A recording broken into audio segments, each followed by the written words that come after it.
Move over, Dave Ramsey. Dave! There's a new financial advisor in town and he's better than you in pretty much every possible way. You will not go unpunished. Get you some nuts! Yeah, you effing. Up yours, woke moralist. We'll see who cancels who. What's up, my fellow small business supporters? I'm Savvy, and welcome back to Savvy Writes Books, the channel where we talk about books and business, where today we are going to be focusing our episode on more of the business angle of things. As you guys know, on this channel, I have an entire playlist of videos covering topics related to the anti-MLM movement, which is the movement against multi-level marketing companies, companies that are borderline pyramid schemes, companies, you know, the Avons,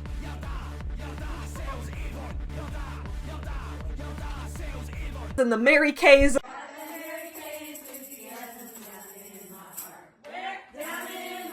and the LuLaRoe. Pop, split, Prince, Tijuana, lawsuits. Pop, split, Prince, Tijuana, lawsuits. Of the world. I guess those are more of the ones targeted at women. We also have ones targeted more at men, things like Primerica and various crypto scams and things like that. But that has been a common theme on my channel for the past couple of years now because I myself am a small business owner. It really matters to me a lot that we aren't tricking entrepreneurial people and vulnerable people into getting involved in these companies that are statistically very likely to cause them to lose money. That's what we are going to be talking about today, but before we get into it, please don't forget to subscribe. I put out new videos about books and business multiple times a week, and you don't want to miss those. And while you're at it, if you're interested in learning more about my background as a small business owner or seeing some of the behind the scenes stuff that I do, you can check out my Patreon page, which is linked in the description below, where multiple times a week I put out new blog posts all about some behind the scenes looks at things, including like sneak peeks of new books that I have coming out and things like that. While I'm saying that, I'll just give a quick thank you to my Patreon supporters. Thank you so much for continuing to support this channel, you guys. And since I'm in the mood of thanking people who have made today's video possible, let's have a quick word from our sponsor while we're at it. Today's video is sponsored by Magic Spoon, my favorite brand of high-protein cereal, which has been a breakfast staple for me during the past year and a half. While getting ready to film this ad read, I ate some cereal in the cinnamon roll flavor, which is my favorite because the taste kind of reminds me of some of the cereals that I used to love eating during my childhood. But you guys know me as an adult, and you know that nowadays I just love eating protein, which is the main reason that this cereal brand appealed to me in the first place. A 1-cup serving of Magic Spoon cereal has between 13 and 14 grams of protein, about 140 calories, and 4 to 5 net grams of carbs. All cereals contain 0 grams of sugar, with the exception of the honey nut flavor, which has 1 gram of sugar per serving. These cereals are all keto-friendly, gluten-free, grain-free, and soy-free. And in addition to loving how the cereal tastes, I also enjoy how bright and colorful everything is. Like the spoon and the bowl that I eat the cereal with, the cereal boxes that it comes in. You guys have seen what my office looks like. You see the way I dress. You guys know that I love bright and colorful things. So this cereal brand is just another one of those things that appeals to me and makes me happy. If you're interested in trying Magic Spoon cereal, go ahead and click the link below where you can build your very own variety box and use my code SAVVY to get $5 off. You can choose from best-selling flavors like cocoa, fruity, frosted, peanut butter, cookies and cream, and maple waffle, or other flavors like honey nut, blueberry muffin, birthday cake, and cinnamon roll, my favorite. Magic Spoon also has cereal bars in flavors like cookies and cream and cocoa peanut butter that you can add to your variety box as well. Magic Spoon cereals also come backed with a 100% happiness guarantee, so if you don't like it for any reason, they'll refund you your money, no questions asked. So go ahead and click that link in my description below or scan the QR code on the screen right now and use my code SAVVY to get $5 off. You can also go to magicspoon.com/savvy and don't forget to claim $5 off of your order today. Magic Spoon cereals ship throughout the US, Canada, and the UK. Thank you so much again to Magic Spoon for sponsoring today's video. Now let's get back to our topic. So who is this new Dave Ramsey that I'm talking about? Who is this guy who I think is better than Dave Ramsey? From the standpoint of, ooh, As you guys know, I have multiple videos on Dave Ramsey on this channel in my series that I've done called Deep Daves, where we dive deep into scammers named Dave. Dave Ramsey is probably the biggest subject of that. While a lot of people think that Dave Ramsey gives out particularly good financial advice when it comes to getting out of debt, paying off your credit cards, not taking out too many loans that you can't afford, things like that, he also has some questionable advice when it comes to things like not buying a home and continuing only to rent until you can get a 15-year mortgage, things like that. Also, because he has friends that are kind of high up in Amway and companies like that, I've done videos showing that Dave Ramsey is not particularly anti-MLM himself. While he does not say that MLMs are the get-rich-quick scheme that a lot of recruiters say that they are, he does often engage in some type of MLM apologetics, saying that these companies are possible to make money in and that it's kind of up to you and what kind of work you want to do and things like that. So he definitely is kind of irresponsible with his platform in that type of way. In addition to making his company so Christian focused to the point of engaging in homophobic rhetoric against people and trying to punish people for living together before marriage. We covered on this channel the lawsuit that happened because he fired a woman who got pregnant outside of wedlock, claiming that that was okay because she wasn't living by his Christian standards of no sex till marriage or whatever. No sleep till Brooklyn. We have a lot of issues with Dave Ramsey over here on this channel. So for a while, I think a lot of people have been looking for someone else who is going to be a little bit more ethical about the way that he gives out financial advice. And I think I found such a person, and I want to talk about some of the things that he said, but also make sure that we're staying skeptical and not, giving him too much credit, but still being able to give credit where it's due. So this is a guy named Ramit Sethi, and the reason he's come onto a lot of people's radar lately is that recently he got his own show on Netflix, which just came out the other week, called How to Get Rich. At first I was very skeptical of this show because when you have a show with a title like How to Get Rich, you often think like, oh, is this going to be like a get rich quick scheme? Is this show going to be promoting like get rich quick kind of ideals? What is going on here? But when you actually watch the show, the way that it's set up is that he meets with, some single people and some couples, just various people who are in a lot of debt or who are struggling financially, struggling to put a budget together and things like that. And he works with them to put together a budget for their life, to figure out how much they can spend on various things, to figure out what their cash flow is, things like that. It's all very practical advice. The one episode in particular that I want to talk about today is episode 6, called Multi-Level Marketing Madness. So while Dave Ramsey has been out here saying that MLM companies can be okay sometimes, and you definitely can make money in them as long as you're okay with knowing that you're going to be a salesperson and a recruiter rather than like a creative type or something like that, Ramit in this case is the complete opposite, where he says that MLMs are not a good way to make money, and I'm very grateful that he's out here on Netflix sharing that message. So in this episode, here's kind of what happens. We see this couple named Millie and Christian, and these two people are getting ready to get married, but they're struggling to budget a little bit. They're struggling, financially. While they do, have jobs and have some good cash flow coming in, they still want to budget for their future. They want to save for potentially having kids one day, things like that. And Christian, he's specifically wants to be able to help his mom retire. He talks a lot about how his mom is an immigrant from Colombia. She's almost 70 years old and has been working a lot throughout her entire life, and he's like, I want to be able to help her get to a point where she can comfortably retire, and I want to be saving up money to help her with that. That's one of his big goals. And the two of them talk a lot about how they want to build an empire for themselves, which is often a first red flag that we hear when people talk about building an empire. That's often a little bit of a dog whistle we hear in multi-level marketing companies. They say, build your empire, recruit people, recruit your downline, and have your empire. So we hear them talking about wanting to build an empire, and when they're saying that, they don't necessarily mean they want to build a huge downline of people, but just that they want to have a solid foundation, have something that they can say is theirs, that will be, some type of business or some type of, entrepreneurial venture that will be able to provide for them and their family down the line. At that point in the episode, that's when Millie admits that she has been involved in a network marketing company. Now, the episode doesn't say which one it is. I think it's Monat, but I'm not positive. In the episode, you do see her having like bottles of products of some kind, and it looks like they could be tubes of things, like potentially like Rodon and Field skincare kind of things, or I don't think it's Mary Kay, because in the episode they talk about having a white Cadillac. Mary Kay is famous for giving out the pink Cadillac, and Arbonne is famous for giving out the white Mercedes. I don't know much about the white Cadillac, but I think it might be Monat that does that. Someone can correct me if I'm wrong. But Monat is the shampoo and hair care MLM company. It doesn't say which company she's involved in, and I'm imagining that's for NDA legal type of reasons, but she talks about being involved in and MLM company and saying that she really wants to grow more in her company.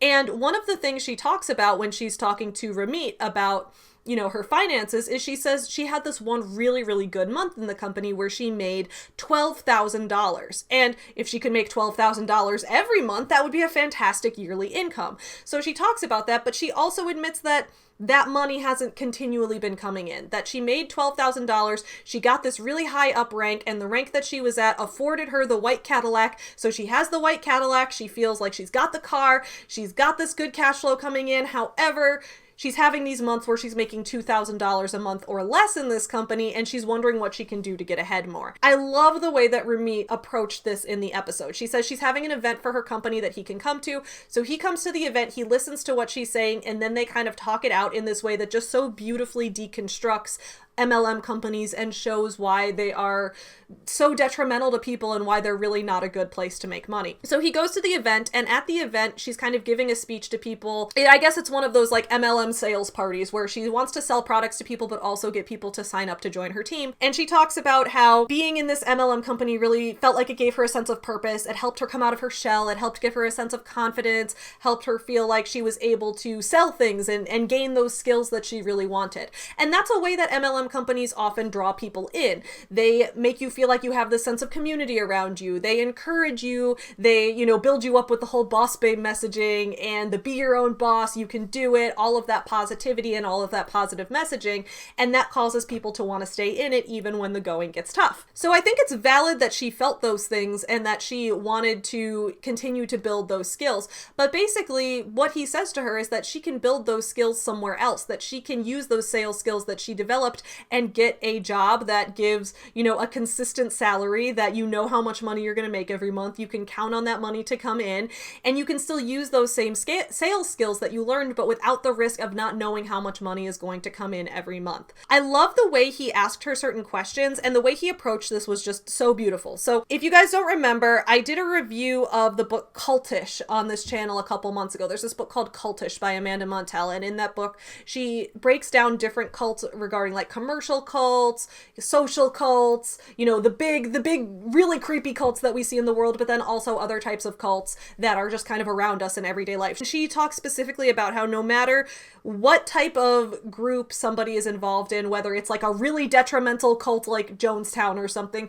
or whether they're just in a group that's pressuring them too much, like a really intense CrossFit gym or something like that, regardless of what level they're at or what kind of group it is, to tell someone you're in a cult or to tell someone you're brainwashed, that's always going to stop the conversation. It's going to kind of terminate it and not really make you be able to listen to each other and give each other that type of advice. So I really liked the way that Ramit approached this in this episode, where he didn't come in and say, whoa, MLM companies are scams, they're not a place where you're going to make money. He doesn't just say those things to her outright. When someone's in the company, they already know that there are people who feel that way about it, who dislike the company, who don't think that it's going to be profitable, and the company already primes you to deal with those objections and things like that. So to come at her with accusations or to doubt her intelligence or her business acumen or things like that, I think that that would be a way to shut down the conversation and to not actually help her. Instead, the way they engage in this conversation is he basically starts asking her questions, and he says things like, for this company, you both sell products and you recruit people onto your team. She says yes.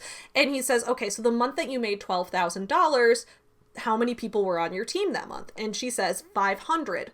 So she had 500 people in her downline that month that she made $12,000. That kind of clues her in and clues the audience in to the fact that without that huge downline and without being able to make commission off of other people's commission, it's kind of impossible to build a real business or gain a real income just selling the products, that you do need to recruit other people, which we all know is unsustainable because after a while you make the pyramid shape and then you run out of people in the world to recruit. He then asks her after that, okay, you know, how much do you make, you know, in a typical month in this company now? And she says about $2,000. And he asks her, how many people are currently on your team in your downline? And she says about 150. So we can gather about 350 people left. That's another thing we have to keep in mind. When you're reliant on the people beneath you to make money, when those people can't recruit more people beneath them because they're just running out of people who are interested in the world, those people are going to leave because they're not making money. So that means that you no longer have the people who are making you money. It can collapse so easily. Even losing those people, even still having 150 people on her team, she wasn't making a livable income with that. And when she says she makes $2,000 a month, I don't think the episode ever makes it clear if that's like the net earnings, and then on top of that she still has to pay for products, she still has to pay monthly membership fees, things like that, or if that is the net profit that she takes home.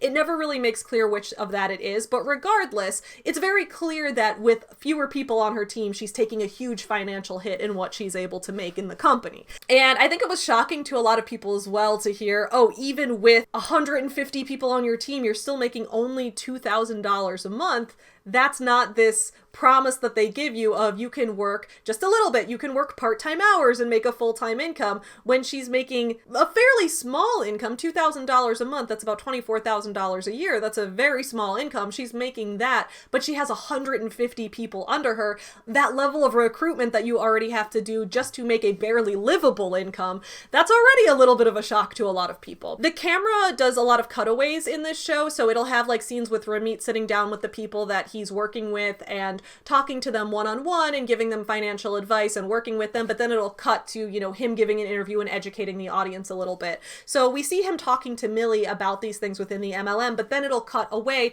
to him just giving an interview where he'll start saying things like, MLMs are not technically legally classified as pyramid schemes, because in a pyramid scheme it's all about just investing and investing more and more, and the people beneath you invest in you and things like that. But in an MLM company there is some type of tangible product being sold, whether that's a skincare product or a hair care product or clothing or jewelry or something like that. There's some type of product being sold, so the company is able to position it as, well, it's not really a pyramid scheme because theoretically you could just sell the products to other people.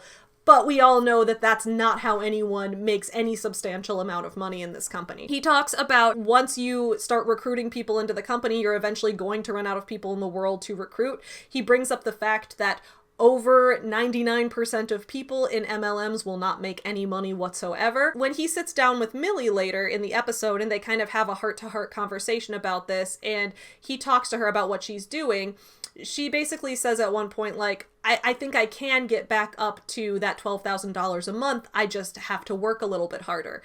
And then he kind of calls out the idea that, okay, well, what you're saying there is that you think in order to make any substantial amount of money, it has to be hard.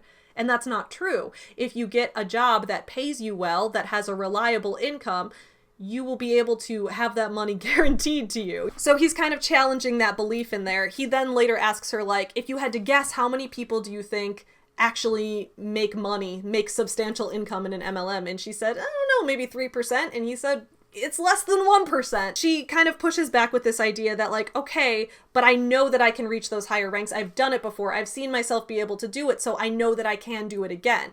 And then he kind of draws this comparison where he's like, right now I've decided that if I work hard enough and really commit myself to it, I'm going to make it into the NFL.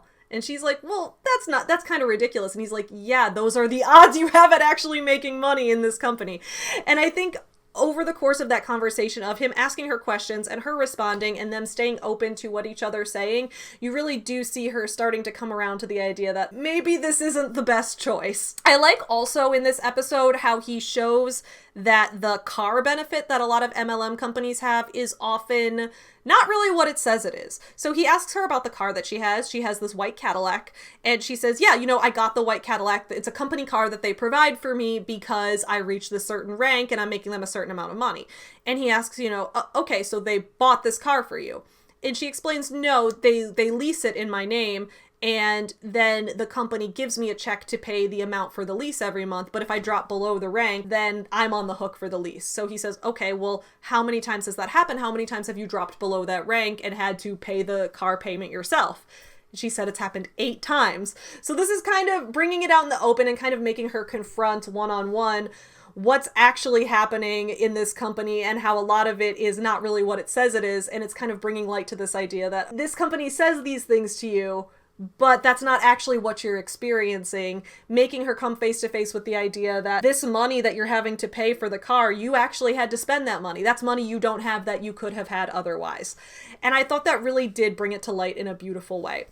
I also appreciate how in one of the interview cutaways in this episode, Ramit talks about the sunk cost fallacy. That's a common thing we see in MLM companies where you give people this idea of, you've come this far, you can't quit at this point. You've already invested so much time and so much money into this that if you quit now, all that money and time you spent is going to be wasted. What we need to keep in mind is that there's no guarantee or even any likelihood that that money and time won't still be wasted if you continue to stay in that company. A lot of people give into this idea of the sunk cost fallacy, which is a fallacy that if you already invested a lot of time in something, that it's worth it to stay invested in it.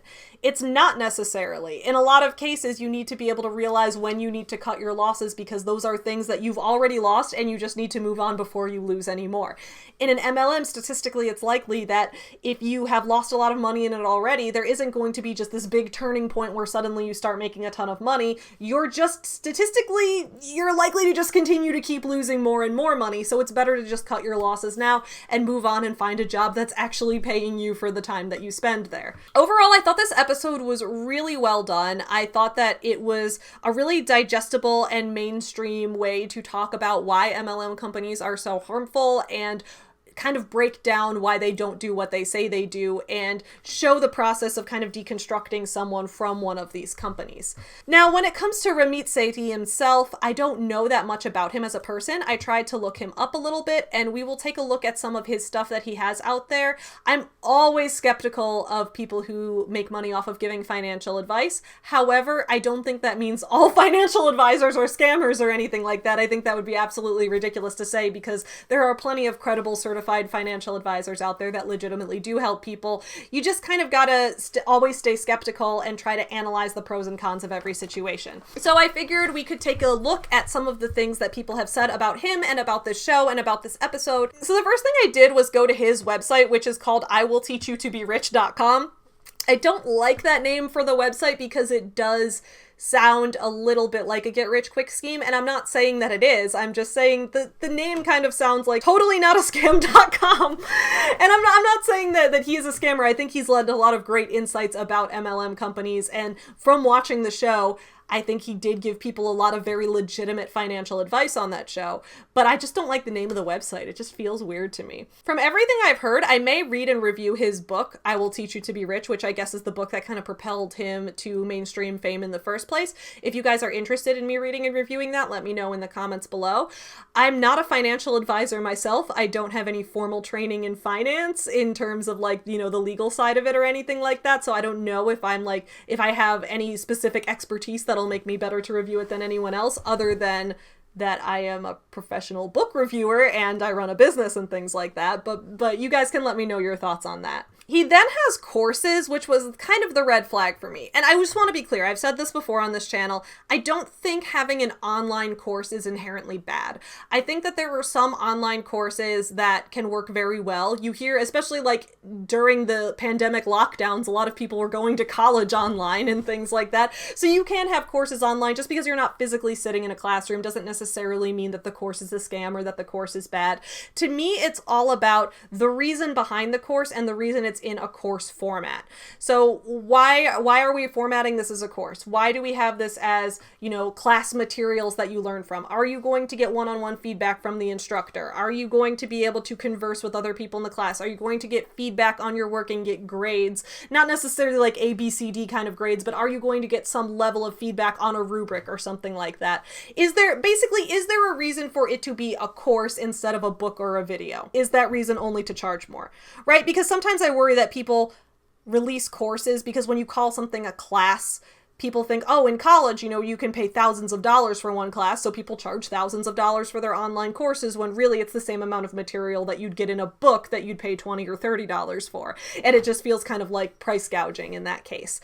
But if it really is the type of thing where someone is giving you feedback and you're gaining feedback on your work and you're going through, there's some type of syllabus or some type of actual pedagogical thought put into it, then maybe it does need to be a course. So it really depends on the specific situation. Just the way these courses were framed, again, I'm not going to say whether or not they're a scam because I've never taken them and I don't feel comfortable reviewing them.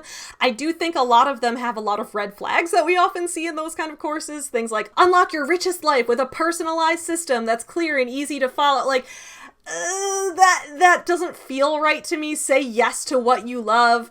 I've heard that these courses do often run in the 4-figure price tags, so I wasn't a fan of that. But at the same time, his book is about $10, and you can buy his book and get a lot of information from that I've heard is very helpful as an introductory to personal finance and things like that. I then took a look at the subreddit r/personal finance because I know over there a lot of people are very stringent about their finances. A lot of people have a lot of very good advice to share.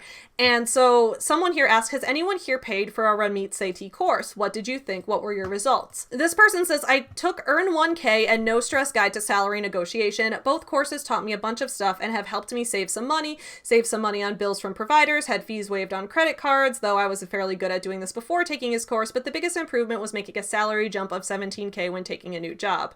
As far as the No Stress course went, watching the videos of people interview was immensely helpful for me as it gave me a better sense of how I should be responding and getting inside my interviewer's head. Gimmicky, yeah, it definitely is, but I felt it was worth what I paid.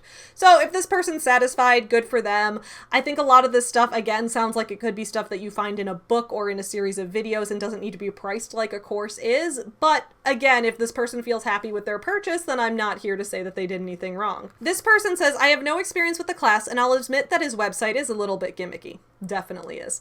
But his book, I Will Teach You to Be Rich, does have a lot of really good ideas in it, and it is an easy read. I highly recommend it, especially to people in their 20s who don't have a lot of experience yet. He provides some solid strategies, not only for investing, but also budgeting, money management, and negotiating. I think those things are very important to talk about, because a lot of times when it comes to books that give financial advice, let's look at one of the worst examples of this of all time, a book that I've reviewed on this channel, You Are a Badass at Making Money by Jenks. That book gave zero budgeting advice, zero investing advice, zero advice for how to manage your money, how to save your money, zero advice for how to negotiate at a job, nothing. The book was all about trying to use the powers of the universe to manifest money. When she talked about how she used to be poor, it was clearly all from her own stupid choices. She'd be like, I wanted to be an artist and not have a job, and then I realized I had to get a job. It's like, yeah, Jen, most of us already know we have to get a job. And then she would talk about like, oh, I decided that I wanted to buy the more expensive car that I couldn't afford, because if I bought the more expensive car, then I'd put myself in the mindset of someone who can afford a more expensive car, and then I would find a way to afford it. Like, she gave just the worst advice, and she told people explicitly that they should go into debt and they should try to borrow money from people around them, and that if you manifest hard enough, sometimes the right amount of money that you need for the rent check is going to show up in your mailbox. Like, really stupid shit like that. So when you have people out here who are positioning themselves as business and life coaches who give advice like that, at that point, I'm happy to see a book that at the very least is giving you actual advice about how to invest your money, how to save your money, how to create a budget for yourself. Those things that I really think are important life skills we should be teaching people in high school, but I digress. So this person says, I've just started his Earn 1K. Already I see a big difference in the free stuff and this expensive course. It's got a money back guarantee. Even if you're lazy and don't do the work, he will still refund. I think with his promises, you have nothing to lose. So a lot of people are saying like, all right, he's willing to refund you if you don't feel that you got the value from the course, things like that. Honestly, so far, this dude sounds fairly legit to me, but once again, I'm not giving anyone advice saying do or do not buy his stuff. I'm just saying he sounds better than Dave Ramsey. I'll give him that. I also do appreciate someone who is a business and finance coach speaking out against MLMs directly, especially on a mainstream platform as large as Netflix, because when we do see people like Dave Ramsey who have friends in Amway, they're often scared to talk about these companies, or they often don't want to shit talk a company that someone they know is at the top ranks in because they want those benefits and things like that. Or we see people like Jenks, who's out here being a business coach, but then will speak at a conference for Zaya, which is a leggings MLM, and things like that. A lot of these people, at the end of the day, they're willing to take their own paycheck wherever they can get it, so they will be speaking at these MLM conferences. You even have someone like Gary Vee, who if someone asks him, what are your thoughts on MLMs? And he's like, I don't really like them. But then he'll take a paycheck to speak at the Beachbody conference. Or you'll see someone like Grant Cardone, who touts himself as the #1 sales advice trainer and the top salesman in the world or whatever. And then he'll go speak at a World Financial Group conference. Or he will talk on his show about how he thinks that MLMs are totally a valid way to make money, and if people don't like it, it's because they don't understand it yet, and things like that. So I think when you have a world where a lot of these business coaches are out here taking paychecks from MLM companies and are willing to support those companies because they're profiting off of them, it is really nice to see a business guru type saying, no, MLMs are absolute shit and you should not be in them, and I'm going to break down mathematically with my own financial expertise the reasons why. So as of right now, I do recommend people watch How to Get Rich on Netflix. I think it is a good show, and I think it does have some legitimate advice about saving money, making money, things like that. If my opinions on that change in the future, I'll let you know, because there have definitely been times that I've been wrong about people and that I've been too trusting of people and I've had to walk it back. So once again, don't ever take anything I say in a video as financial advice, as, like I said, disclaimer, that is not my area of expertise. I'm just here to give a review on the show and say, I think it is a good thing to watch. I enjoy it, and I am grateful to Ramit for speaking out against MLM companies when a lot of people in his field go the complete opposite way of that. Let me know your guys' thoughts on this series on Netflix in the comments below. I will see you guys again next week for more videos, but in the meantime, don't forget to support legitimate small businesses, not MLM companies, but actual small businesses created by actual passionate people. We love that here, right? I'll see you guys again next week. Have a great start to your weekend. Bye! No sleep till Brooklyn.